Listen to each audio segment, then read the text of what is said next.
Evo, dragi narode, obišao sam sve štandove na adventu i mogu vam provjereno reći da jedino na trgu štandovi, a to ćete vidjeti sami, ne primaju gotovinu, isključivo kartice. Dobar dan. Da li primate gotovinu? Ne, samo kartica, ali nismo još kupili. Aha. Dobar dan. Je li primate gotovinu? Gotovinu ne primamo. Samo kartice. Cijeli ovaj dio. A zašto? Organizatori su tako. Je li primate gotovinu? Samo kartice. Dobar dan, je li primate gotovinu? Ne. Je li primate gotovinu? Ne. Je li primate gotovinu? Ne. Je li primate gotovinu? Jesam. Je li primate gotovinu?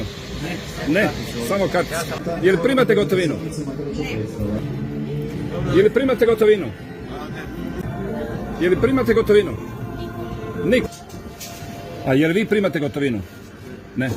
Kada tuga stigne